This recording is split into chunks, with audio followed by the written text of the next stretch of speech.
Hello officers, welcome to daily current affairs classes. ఈరోజు మనం question of the డేలో భాగంగా ఎస్టర్డే క్లాస్లో రిలేటెడ్గా ఉన్న కరెంట్ టాపిక్ నుంచి ఈ క్వశ్చన్ను ఫ్రేమ్ చేయడం జరిగింది. సో వీడియోని పాస్ చేసి ఈ క్వశ్చన్ని సాల్వ్ చేయడానికి ట్రై చేయండి. మీరు మీ యొక్క ఆన్సర్ని కామెంట్లో మెన్షన్ చేయండి. ఓకే,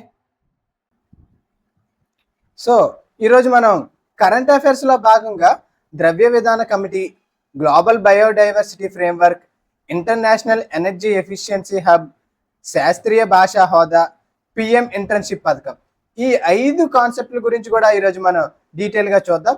అందులో భాగంగా ఈరోజు కరెంట్ అఫైర్స్లో నిలిచిన మొదటి అంశం ద్రవ్య విధాన కమిటీ, మానిటరీ పాలసీ కమిటీ.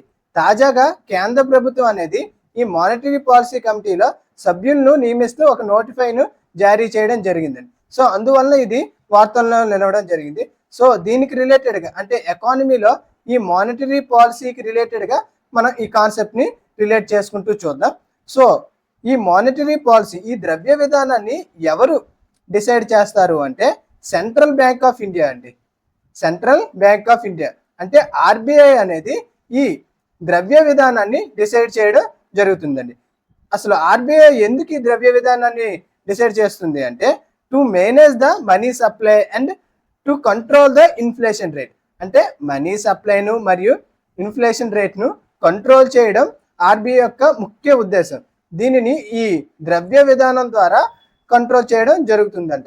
దీనివల్ల ముఖ్య ఉపయోగం ఏమిటి అంటే దీని వలన ఇన్ఫ్లేషన్ అనేది కంట్రోల్లో ఉండడం జరుగుతుంది.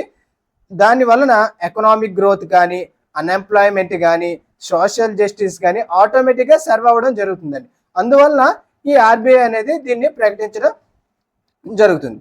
సో ఆర్బీఐ అనేది ఈ ద్రవ్య విధానం కోసం అంటే ఈ మానిటరీ పాలసీ కోసం చాలా కమిటీలను నియమించడం జరిగింది. అందులో ముఖ్యంగా సుకుమాయ్ చక్రవర్తి కమిటీ ఒకటి మరియు వేణుగోపాల్ రెడ్డి కమిటీ వీటి మీద చాలా నివేదికలను ఇవ్వడం జరిగింది. కానీ 2013-14లో చాలా ఇంపార్టెంట్ కమిటీ అండి.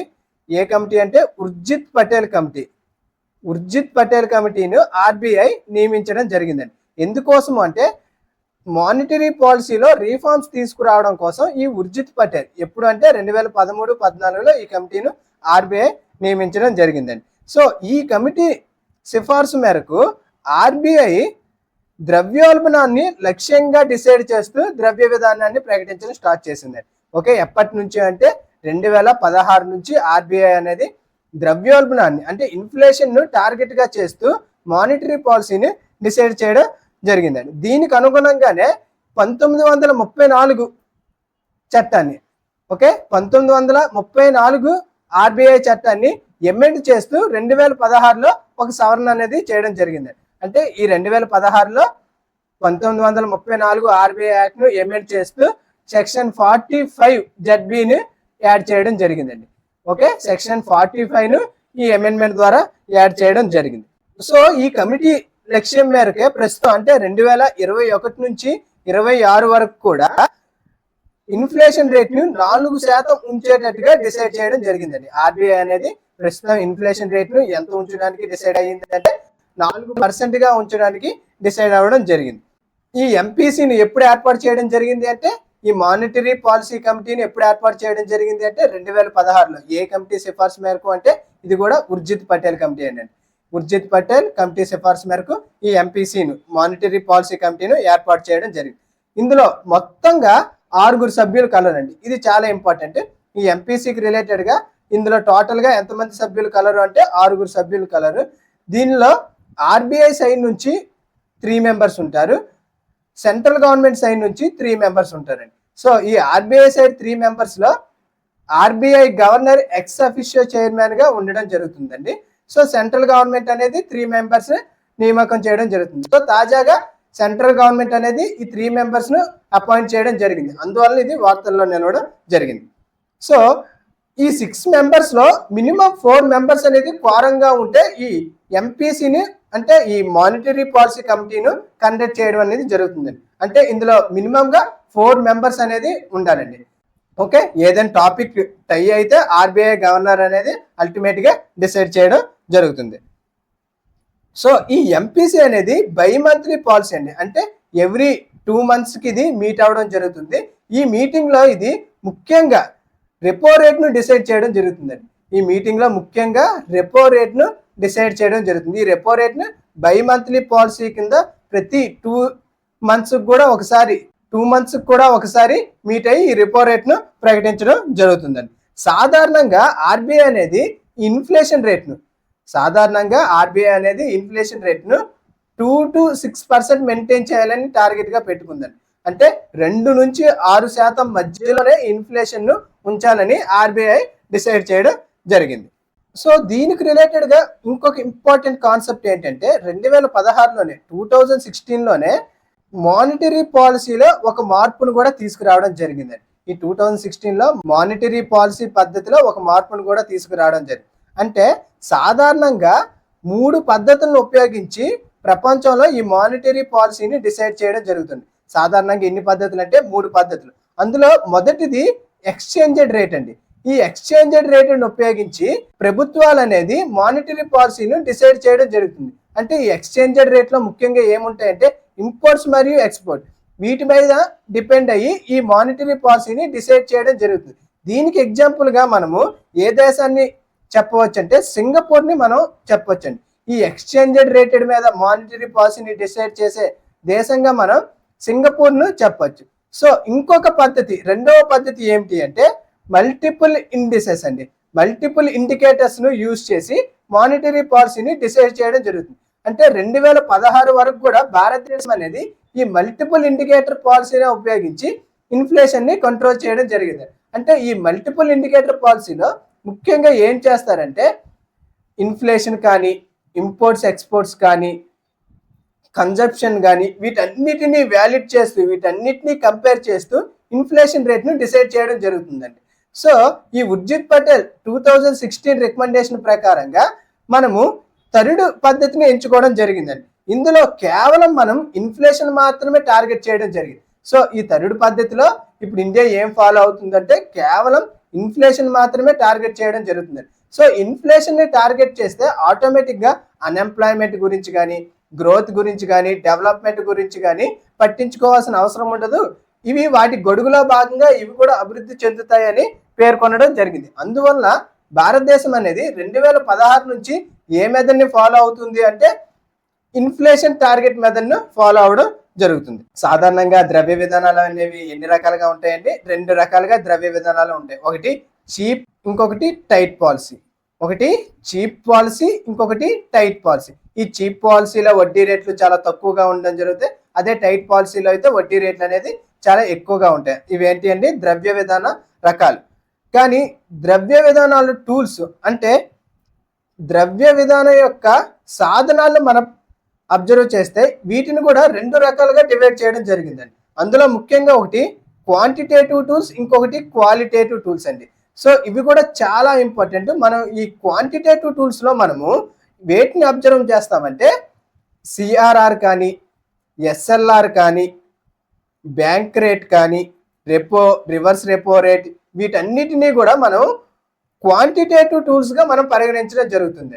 అదే క్వాలిటేటివ్ టూల్స్లో మనం అబ్జర్వ్ చేస్తే ప్రత్యక్ష చర్య, పరపతి రేషనింగ్ కానీ, మార్జిన్ల నిర్ణయించడం కానీ, ఇవి అన్నీ కూడా క్వాలిటేటివ్ టూల్స్లో మనం అబ్జర్వ్ చేయడం జరుగుతుంది. సో మానిటరీ పాలసీలో ఈ 2 టూల్స్ కూడా మనకి ఎగ్జామ్ పర్స్పెక్టివ్లో చాలా ఇంపార్టెంట్ అండి. జస్ట్ మనం దీన్ని పెరిఫరల్గా చూడడం జరిగింది. వీటిలో కాన్సెప్ట్ అంటే రెపో రేట్ కానీ, రివర్స్ రెపో రేట్ కానీ, ఎస్ఎల్ఆర్, సిఎల్ఆర్, ఇవన్నీ కూడా చాలా ఇంపార్టెంట్. అది ఫ్రెండ్స్ దీనికి రిలేటెడ్గా ఉన్న కరెంట్ అఫైర్స్. ఓకే, ఈ మానిటరీ పాలసీలో మొత్తంగా ఎంతమంది సభ్యులు ఉంటారంటే 6 మంది సభ్యులు. ఇందులో కలరు ఎక్స్ అఫిషియో చైర్మన్గా ఎవరు ఉంటారంటే RBI chairman colour. Central government నుంచి 3 సభ్యుల్ని నామినేట్ చేయడం ఇందులో జరుగుతుంది. అది దీనికి రిలేటెడ్గా ఉన్న entire concept. Okay, next current టాపిక్లో ఉన్న ఇంకొక ముఖ్యమైన అంశం, తాజాగా COP16 అనేది అక్టోబర్లో కొలంబియాలో జరగనుందండి. ఈ COP16 అనేది దేని గురించి? బయోడైవర్సిటీ గురించి. ఈ సమ్మిట్ అనేది ఎక్కడ జరగనుంది? కొలంబియాలో జరగనుంది. దానికి రిలేటెడ్గా కుమ్మింగ్ మాంట్రియల్ గ్లోబల్ బయోడైవర్సిటీ ఫ్రేమ్వర్క్ను 2022 COP15లో ఆమోదించడం జరిగిందండి. సో అందులో భాగంగా కొన్ని లక్ష్యాలను నియమించడం జరిగింది. కానీ అందులో కేవలం 10 దేశాలు మాత్రమే ఆ లక్ష్యాలకు రీచ్ అయ్యాయని కమిటీ అనేది నివేదిక ఇవ్వడం జరిగిందండి. ఓకే, ఈ కమిటీ అనేది నివేదిక ఇవ్వడం జరిగింది. సో ఇందులో భాగంగా ఈ పురోగతిపై పర్యవేక్షిస్తున్న ముఖ్యమైన సంస్థ ఏంటంటే, అంటే ఈ దేశాలు ఈ టార్గెట్స్ కు రీచ్ అయ్యాయా లేదా అని సమీక్షిస్తున్న ముఖ్యమైన సంస్థ ఏది అంటే world wild life fund for nature. దీన్ని ఇది అబ్జర్వ్ చేయడం జరుగుతుందండి. సో ఈ WWF అనేది ఎప్పుడు ప్రారంభించడం జరిగిందంటే 1961లో ప్రారంభించడం జరిగింది. ఈ WWF కూడా చాలా ఇంపార్టెంట్ అండి. దీన్ని ఎప్పుడు ప్రారంభించడం జరిగింది అంటే 1961లో ప్రారంభించడం జరిగింది. దీని యొక్క హెడ్ క్వార్టర్స్ ఎక్కడ ఉంది అంటే గ్లాండ్లేలో కలదండి. దీని యొక్క హెడ్ క్వార్టర్స్ అనేది గ్లాండ్లేలో కలదు. దీనిలో టోటల్ గా 100 మందికి పైగా దేశాలు అనేది సభ్యత్వం కలవు. దీని యొక్క ముఖ్య ఉద్దేశం ఏమిటి అంటే పర్యావరణ పరిరక్షణాన్ని విస్తృతం చేయడం మరియు సంరక్షణ చర్యలు చేపట్టడం ఈ WWF యొక్క ముఖ్య ఉద్దేశం అండి. దీనిలో భాగంగా ఈ WWF అనేది 2 ముఖ్యమైన కార్యక్రమాలను చేపట్టడం జరిగిందండి.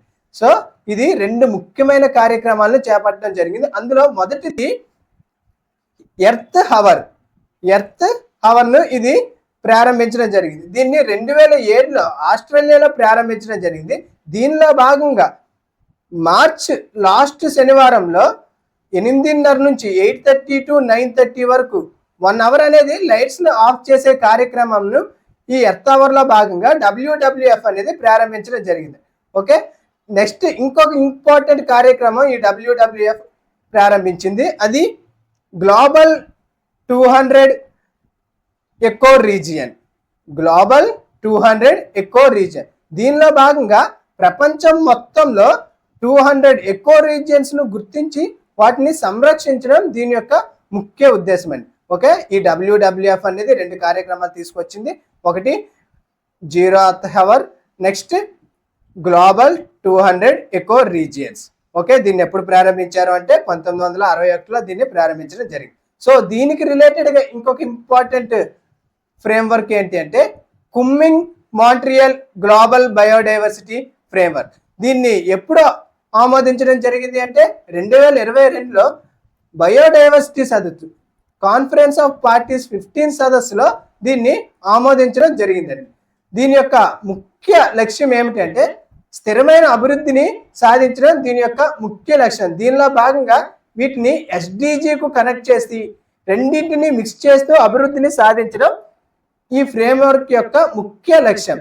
అందులో భాగంగా 2050 నాటికి ప్రకృతిలో ప్రపంచ సామరస్యాన్ని సాధించడంగా దీన్ని టార్గెట్ పెట్టుకోవడం జరిగిందండి. ఓకే, దీని లక్ష్యాల్లో మొత్తంగా 23 లక్ష్యాలు అంటే 23 టార్గెట్స్ ఇది కలిగి ఉందండి.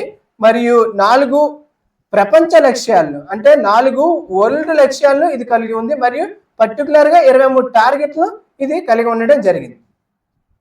ఓకే, దీనిలో భాగంగా చాలా ఇంపార్టెంట్ లక్ష్యం ఏమిటి అంటే GBF టార్గెట్ 3 అండి. GBF టార్గెట్ 3 ఇది 2030 నాటికి ప్రపంచంలో కనీసం 30% భూమి, జలాలు మరియు సముద్రాలను సంరక్షించేలా చూడడం ఈ టార్గెట్ 3 యొక్క ముఖ్య ఉద్దేశం అండి. సో దీనిని 30/30 కూడా అనడం జరుగుతుంది. 30/30 కూడా అనడం జరుగుతుంది. ఇది కూడా చాలా ఇంపార్టెంట్ ఈ కాన్సెప్ట్. ఇక్కడ 30/30 అనేది దేనిలో భాగంగా టార్గెట్ చేయడం జరిగిందంటే కుమ్మింగ్ మాంట్రియల్ గ్లోబల్ బయోడైవర్సిటీ ఫ్రేమ్వర్క్ లో భాగంగా దీన్ని టార్గెట్ గా చేయడం జరిగింది.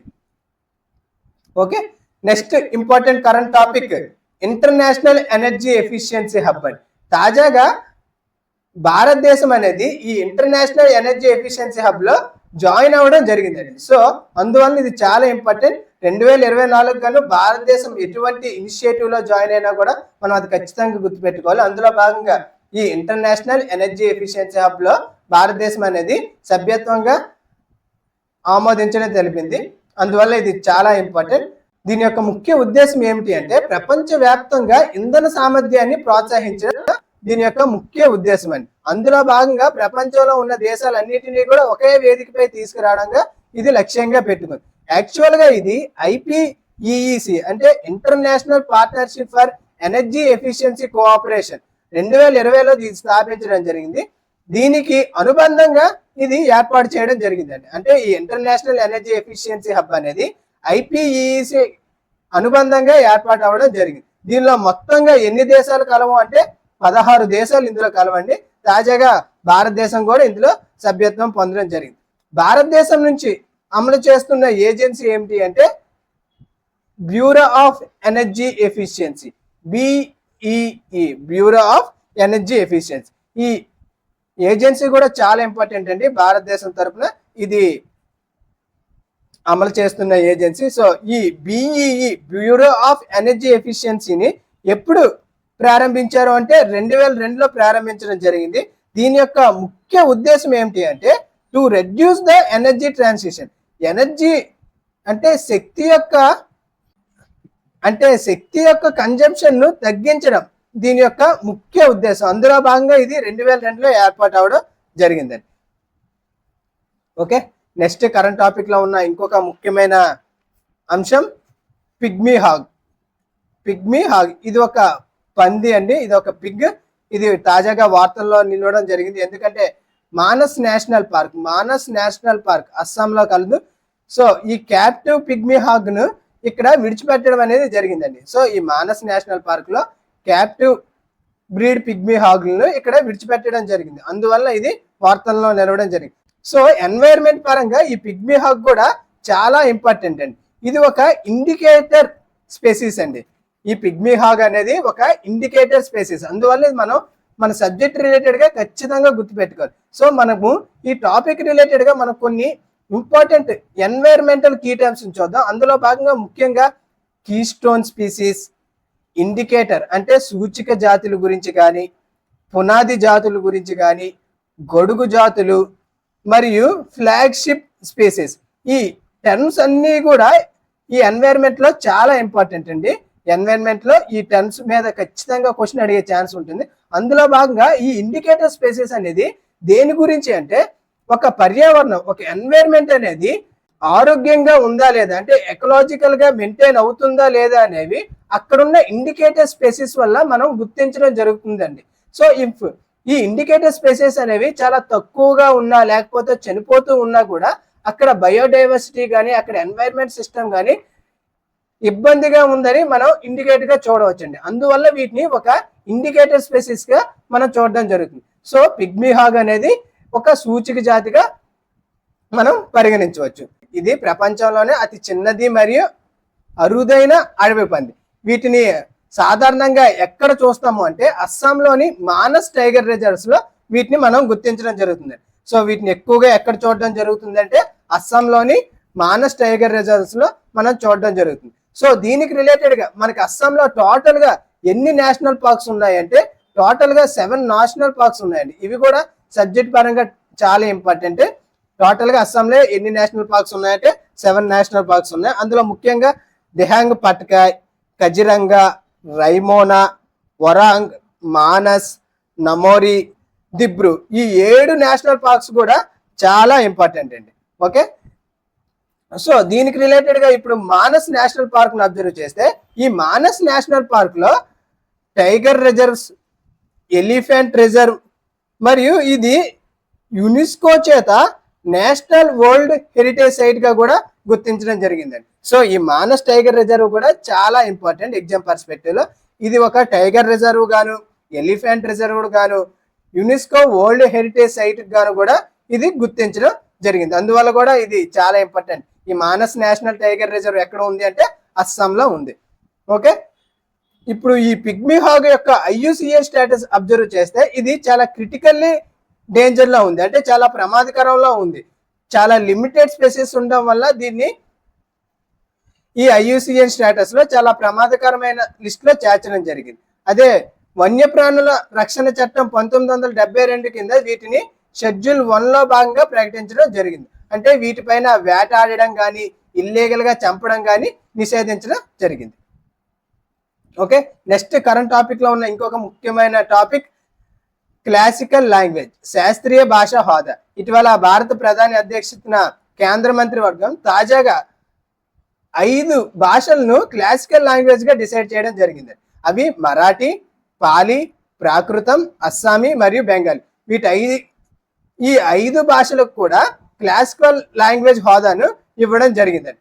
సో ఒక లాంగ్వేజ్ ను క్లాసికల్ లాంగ్వేజ్ గా గుర్తించడానికి గల ప్రమాణాలు ఏమిటి అంటే అది ఖచ్చితంగా కూడా 1500 నుంచి 2000 సంవత్సరాల కాలంలో ప్రారంభమై ఉండాలండి. ఆ లాంగ్వేజ్ అనేది అంత ఓల్డ్ అయి ఉండాలి. మరియు వీటి గురించి శాసనాల్లో కానీ కవిత్వాల్లో కానీ ఎపిగ్రఫీలో కూడా మెన్షన్ చేయడం ఉండాలి. ఖచ్చితంగా వీటిని అక్కడ మెన్షన్ చేసి ఉండాలి. మరియు వీటిని తరతరాలుగా మాట్లాడుతూ అంటే జనరేషన్ గా వీటిని యూజ్ చేస్తూ ఉండడం కూడా వీటిని గుర్తించడంలో ముఖ్య ప్రామాణికంగా తీసుకోవడం జరిగిందండి. ఓకే, ఇప్పటి వరకు అంటే 2024 వరకు కూడా కేవలం 6 భాషలు మాత్రమే క్లాసికల్ లాంగ్వేజ్ గా గుర్తించడం జరిగింది. తాజాగా 5 క్లాసికల్ లాంగ్వేజెస్ యాడ్ అవడంతో టోటల్ గా ఇప్పుడు 11 క్లాసికల్ లాంగ్వేజ్ ఉన్నాయండి. సో మొదటి క్లాసికల్ లాంగ్వేజ్ ఏమిటి అంటే తమిళం అండి. దీన్ని మొదటిసారిగా 2004లో గుర్తించడం జరిగింది. సో ఫస్ట్ క్లాసికల్ లాంగ్వేజ్ హోదాను ఏ భాషకి ఇవ్వడం జరిగిందంటే తమిళంకు ఇవ్వడం జరిగిందండి. ఎప్పుడు అంటే 2004లో ఇవ్వడం జరిగింది. నెక్స్ట్ సంస్కృతం 2005, తెలుగు 2008, కన్నడ 2008, మలయాళం 2013, ఒడియా 2014. సో ఈ 6టికి కూడా ముందుగానే క్లాసికల్ లాంగ్వేజ్ హోదాను ఇవ్వడం జరిగింది. సో ఈ క్లాసికల్ హోదా ఒక లాంగ్వేజ్ కు క్లాసికల్ హోదా ఇవ్వడం యొక్క ప్రయోజనం ఏమిటి అంటే దీని ద్వారా ఈ భాషలో అయిన పండితులకు ప్రతి ఏటా కూడా అంతర్జాతీయ అవార్డులు అనేది ఇవ్వడం జరుగుతుందండి. సో ఈ లాంగ్వేజ్ లో ఉన్న పండితులకు కానీ ప్రముఖులకు కానీ నేషనల్ లెవెల్లో అవార్డ్స్ అనేది బహుమతి చేయడం జరుగుతుంది. మరియు ఈ లాంగ్వేజ్ లో అధ్యయనం కోసం సెంటర్ ఆఫ్ ఎక్సలెన్స్ ని కూడా స్థాపించే అవకాశం కూడా ఉంటుందండి. సో లాంగ్వేజ్ ను ప్రమోట్ చేయడానికి లాంగ్వేజ్ ను కాపాడడానికి ఈ సెంటర్ ఆఫ్ ఎక్సలెన్స్ అనేది ఉపయోగపడుతుందండి. సో వీటిని ఎవరు ప్రోత్సహిస్తున్నారు అంటే విద్యా మంత్రి, ministry of education or human resource development, ఈ మినిస్ట్రీ అనేది వీటిని ప్రోత్సహించడం జరుగుతుంది.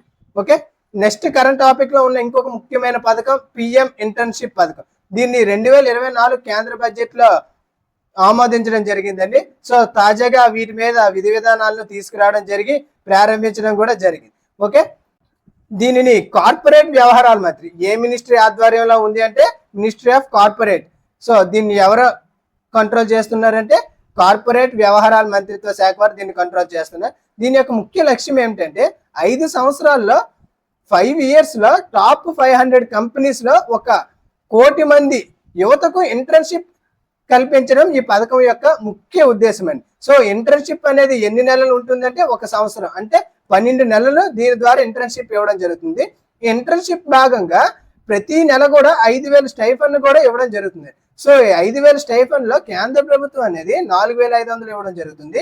మరియు సోషల్ రెస్పాన్సిబిలిటీ క్రింద ఇండస్ట్రీస్ అంటే ఈ కంపెనీలు 500 యాడ్ చేస్తూ టోటల్ గా 5,000 స్టైఫండ్ ను ఇవ్వడం జరుగుతుంది. సో దీని యొక్క అర్హత ప్రమాణాలు ఏమిటి అంటే అతను ఖచ్చితంగా భారత పౌరుడై ఉండాలి, మరియు అతని వయసు 21 నుండి 24 సంవత్సరాలు అయ్యి ఉండాలి. సో ఇతను ఇంతకు ముందు ఏ ఉద్యోగం చేయకూడదు, మరియు ఏ విద్యలో కూడా నిమగ్నమై ఉండకూడదు. దీనికి రిలేటెడ్ గా సిఏ కానీ ఐఐటిలో చదివిన విద్యార్థులు కూడా ఎటువంటి అర్హత కూడా ఇందులో కల్పించడం జరగలేదండి. ఓకే, అది ఫ్రెండ్స్ ఈరోజు కరెంట్ అఫైర్స్ లో ఉన్న ఇంపార్టెంట్ టాపిక్స్. ఈ పీడిఎఫ్ ను బోత్ ఇంగ్లీష్ అండ్ తెలుగు మీడియాలో వీడియో కింద ఉన్న డిస్క్రిప్షన్ లో టెలిగ్రామ్ ఛానల్ ఇవ్వడం జరిగింది. ఆ టెలిగ్రామ్ ఛానల్లో ఈ పీడిఎఫ్ ను అప్లోడ్ చేస్తున్నాం. Thank you for watching.